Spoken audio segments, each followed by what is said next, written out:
오늘은요, 누가복음 2장 41절에서 50절의 말씀을 가지고 한번 읽어볼까요? 제목 시작. 하나님의 아들 예수 그리스도라는 제목으로 우리 하나님 말씀을 함께 나누도록 하겠습니다. 자, 오늘 본문의 은혜를 충만히 받기 위해서 먼저 오늘 본문의 배경을 좀 설명을 드릴게요. 오늘은요, 요셉과 마리아와 저 소년 누굴까요? 예수.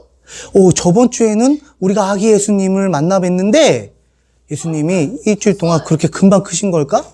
아니에요. 그때 이후로 약 12년이라는 시간이 흘러서 12살의 소년이 되신 예수님과 함께 온 가족이 어디로 여행을 떠나고 있습니다. 어디로 여행을 떠날까요? 진짜 정답 알아? 아무거나 막 던지면 안 돼? 자, 얘기해봐요. 성경만화 나올 것 같은데 어디지? 어디로 여행을 가셨을까? 이스라엘? 이스라엘, 저 땅이 이스라엘인데 너무 크잖아, 그건. 예루살렘? 정답은 예루살렘. 어디게요, 여기가? 공장이요. 이스라엘 백성의 심장과도 같은 예루살렘 성전이에요. 예, 정답이에요. 박수 한번. 선물은 이번 주에도 준비를 못했어요. 그러니까 우리 권사님하고 잘 상의해서 받으세요. 예루살렘 성전이에요. 예루살렘 성전. 근데 이곳에서 어떻게 무엇이 이루어지느냐? 바로 하나님을 향한 제사가 이루어지고요. 하나님을 향한 찬양과 경배가 끊이지가 않는 성전이에요. 자, 근데 여러분들 질문 하나 드릴게요. 여행을 가는데 왜 예루살렘 성전을 가죠? 여러분들 여행 가면 어디로 가고 싶어요? 하와이. 해외. 하와이. 뉴질랜드. 네가 가라 하와이. 그거죠. 네가 가라 하와이. 뉴질랜드 또. 우리 친구들이 아주 스케일이 크군요. 예. 예. 스키장. 뉴질랜드. 자, 여행을 가려면 뭐 놀이공원이 가까이 있거나 맛있는 거 먹을 수 있거나 아니면 뭐 바다나 강이나 물놀이도 하고 뭐 롯데월드, 서울랜드 막 좋잖아요. 그죠? 그런데 여행을 가야 되는데 왜 요셉과 마리아와 12살 소년이 되신 예수님은 이 예루살렘 성전으로 여정을 떠나셨을까요? 하나님을 믿기 위해서. 맞아요. 제사 드리기 위해서. 그죠? 근데 무슨 제사를 드리러 가셨을까? 제사? 정답은요, 바로 여기에 있습니다. 6월절이 뭐예요? 6월절에 대해서 혹시 아는 친구들 있습니까? 절 아니에요? 절? 절기인데, 이 6월절에 대해서 목사님이 설명을 드릴게요. 잘 들으세요. 자, 집중해서 잘 들으세요. 6월이 뭐죠? 6월절이라는 것은 영어로 뭐냐면 패스오버라고 그래요. 패스오버. 그냥 쉽게 뭐냐면 패스, 넘어간다는 거예요. 넘어간다는 거. 무언가가 그것을 지나쳐서 넘어간다는 뜻인데 이게 뭐냐면 6월절에 대해서 알려면은 이 사람에 대해서 알아야 돼요. 누구냐면 모세예요. 모세. 여러분 홍해바다가 갈라진 거 여러분 알죠?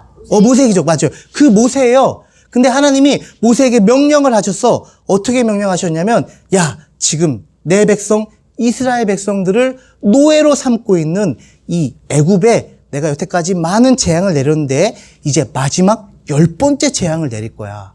이 10번째 재앙을 내리면 바로가 두 손 들고 항복하면서 너희들을 이제 놓아줄 거야. 노예에서 해방시킬 거야. 근데 그 재앙이 뭐냐면 내가 이날 밤에 이 애굽 땅에 임해서 애굽에 있는 모든 장자, 첫째 아들 전부 다 몰살시킬 거야. 심지어 가축들, 그런 동물들의 처음 난 새끼조차도 전부 다 멸절시킬 거야.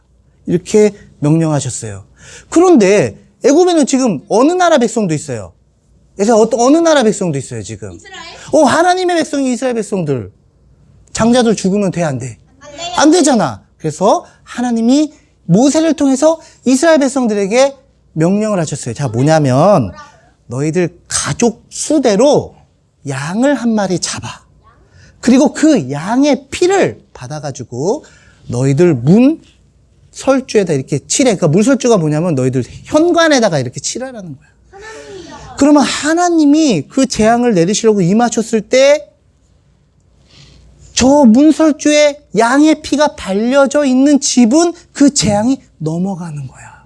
거기에 사는 장자들은 털끝 하나도 안 건드리고 오히려 하나님이 보호하시는 거예요. 근데 저 피가 칠해지지 않는 애굽 그 백성들의 집에는 하나님의 재앙이 임해서 결국 모든 애굽 땅의 장자들 다 죽었을 뿐만 아니라 여기 보는 바로왕의 왕자까지도 죽었어요.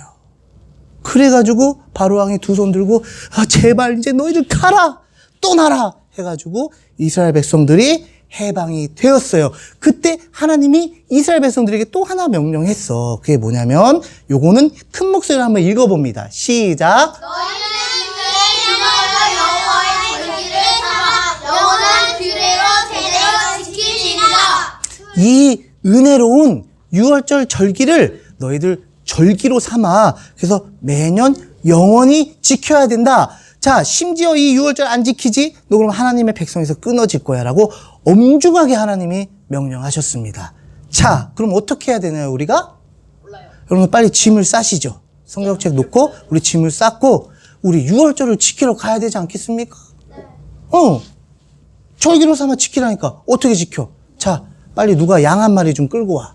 누가 끌고 올래? 그럼 우리 지금 피도 바르고 해야지. 지키라는데. 하나님이 양 키우잖아요. 근처에 목장이 없어요. 그러니까 이거 지켜야 되잖아. 너희를 데려와. 우리 하나님 백성에서 끊어지면 어떡해. 그런데 그게 아니에요. 핀란드의 양 많은. 자, 잘 들으세요. 이제 잘 들으세요. 이 유월절 어린 양은 무언가를 우리에게 미리 보여준 거였어. 그게 중요했어. 그래서 이 절기를 지키라는 것은 야, 이 유월절 어린 양을 보면서 누군가가 너희를 위해서 올 건데 그분이 바로 너희를 이렇게 유월절 어린 양 같이 이 피로써 너희의 그 재앙을 대신 받아주시고 이 재앙을 대신 해결해 주신 그분이야. 요거를 우리에게 알려주시기 위해서 매년 지키라고 한 거예요. 바로 우리는요. 보라, 세상 죄를 지고 가는 하나님의 어린 양이다. 이 유월절 어린 양은 바로 예수님의 모형이에요. 이 유월절 어린 양을 보면 예수님을 알 수 있는 거야. 이 유월절 어린 양의 피가 발려진 집이 정말 그 심판이 넘어갔잖아. 예수님이 십자가에서 내 죄를 위해서 대신 못 박히셔서 피 흘려 주셨다. 이걸 깨닫게 해주시기 위해서 하나님이 그동안 유월절 절기를 지키라고 한 거예요. 그런데 예수님이 우리와 똑같은 모습으로 이 땅에 오셔서 십자가 져 주셨습니까? 안 져 주셨습니까? 져 주셨죠? 그리고 저와 여러분들의 죄를 영원히 해결해 주시기 위해서 십자가에서 피 흘리심으로 유월절 어린 양처럼 피 흘려 주심으로 우리의 죄를 사해 주시고 우리가 마땅히 죄로 인해서 받아야 될 그 심판을 예수님이 대신 받아 주셨죠.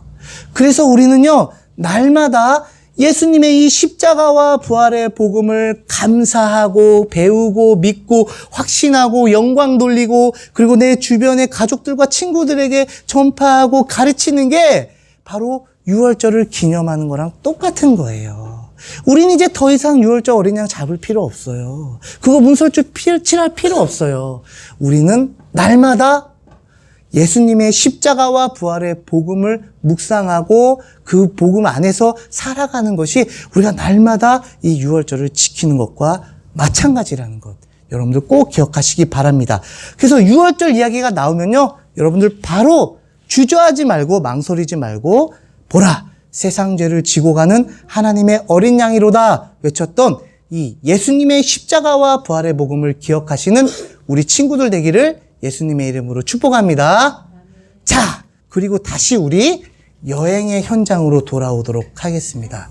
그래서 예수님과 요셉과 마리아는 유월절 제사를 드리고 이제 나왔어요. 근데 그 당시에 뭐 버스가 있습니까? 자가용이 있습니까? 뭐가 있습니까? 대부분 다 걸어서 며칠 걸려서 갔겠죠. 그런데 이제 잠깐 쉬려고 이제 장막을 치고 딱 하는데 어머나 세상에 큰일 났어. 어떤 큰일이 났을까? 여보, 우리 예수 어디 있어요? 예수. 우리 예수 어디 있죠? 마리아가 물어본 거야. 그러니까 요셉이 아니 당신이 알지 내가 어떻게 알아 우리 예수 어디 있어? 알고 봤더니 예수가 우리 12살 되신 소년 예수님이 보이지가 않는 거야. 야, 우리 예수님 잊어버린 거 아니야? 우리 예수 어디 갔어? 어떡하지 하면서 다시 요셉이 불이 나게 예루살렘 성전으로 달려갔어요. 예수야! 예수야, 어딨니? 예수야! 아이고, 그때 잊어버렸으면 지금은 뭐 스마트폰이라도 있고, 뭐 위치 추적 어플도 있잖아. 근데 지금 이런 게 어딨어? 전화도 없고, 예수야! 예수야, 어딨니? 예수야! 막 찾는데, 더 놀라운 일이 있는 거야. 뭐냐면, 예수님이, 우리 아빠, 엄마 어디 갔지? 나 길 잊어먹었어. 어떡해, 나 우리 엄마, 아빠 좀 찾아주세요. 막 우는 게 아니라, 너무나도 놀랍게, 거기에 있는 선생들 있죠? 종교 지도자들이에요. 바리새인도 있고, 서기관도 있고, 뭐 사두개인도 있고, 아주 율법 학자들이 있는 데서 예수님하고 막 서로 질문을 하는 거야. 예수님이 어떤 것을 가르치기도 하고, 질문을 받기도 하고 주기도 하고. 세상에 12살짜리가 엄마 어디 갔어? 어떻게 나 길 잊어먹었어. 저 같았으면 그랬을 거예요. 아마 12살 때. 여러분도 그럴 것 같지 않아요? 에이 거짓말하고. 핸드폰이 있잖아요. 핸드폰. 아니 없잖아. 그때는 없었다니까. 우리가 태어난. 근데 예수님은 와 세상에 선생들하고 이런 대화를 하고 있는 거예요. 그러니까 요셉이 더 깜짝 놀랐지. 가가지고 야 너 어디 갔었니? 내가 너를 얼마나 애타게 찾았는데 너 여기서 뭐 하고 있었니? 하니까 예수님의 대답이 더 기가 막힌 거예요. 뭐라고 대답하시는 줄 알아요? 예수님이 요셉을 보면서 이렇게 얘기하는 거예요. 아이고 죄송합니다. 아버지 제가 깜빡 잊고 아버지 따라가는 거 잊어버렸네요. 죄송해요. 저 한 번만 용서해 주세요. 라고 한 게 아니라 너무나도 놀랄 만한 대답을 하세요. 자, 한번 읽어봅니다. 시작. 어찌하여 나를 찾으셨나이까? 내가 아버지 집에 있을 줄 알지 못하셨나이까? 알지 못하여. 이게 이해가 가요, 여러분? 이게 무슨 말이죠? 이게 무슨 말이죠? 하나님이 아버지니까 예수님이 하나님의 예수님이 하나님의 아버지니까. 교회에서 하나님을 믿는. 이거는 진짜 우리가 기립박수 한번 쳐줘야겠다. 박수 한번 칩시다, 우리. 정답이에요, 정답. 자, 보세요. 예루살렘 성전은요, 하나님의 집이에요. 하나님이 임재하시는 거예요. 그 제사를 통해서, 그 속죄 제사를 통해서 하나님이 임재하시고, 하나님이 이스라엘 백성들을 복을 내려주시고, 하나님의 영광이 가득 찬 하나님의 집이에요. 근데 하나님의 집인데 예수님이 그렇게 얘기한 거예요. 여기는 하나님의 집인데 내 아버지의 집이다. 그럼 결론 뭐예요? 그럼 예수님은 바로 뭐라고요?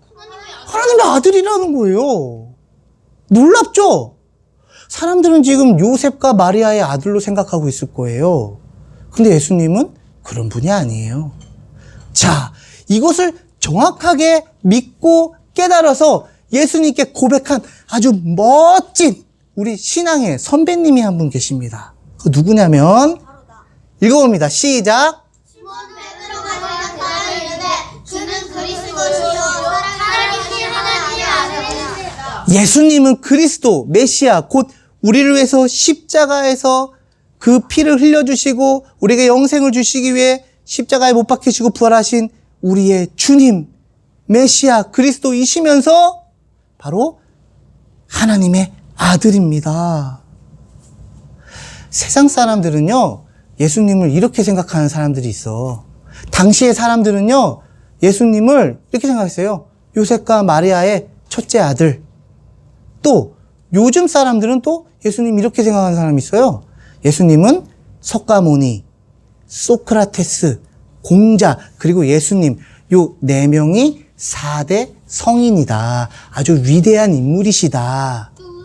맞아요, 틀려요? 틀려요. 맞아요, 틀려요? 틀려요. 그 이상의 것이 있어요, 없어요? 없어요. 돈에가 있나? 왜 없어요, 지금? 주님은 그리스도시요 살아계신 하나님의 아들인 거예요. 이 하나님의 아들은요, 하나님이 누구랑 결혼해가지고 예수님을 낳은 게 아니에요. 여러분도 혹시 그런 말 많이 들었어요? 야, 너는 어떻게 너네 아버지 완전 그렇게 꼭 닮았니? 너는 정말 붕어빵이다. 그런 얘기 들은 적 있어요? 야, 너 진짜 니네 아빠 붕어빵이다. 이거예요.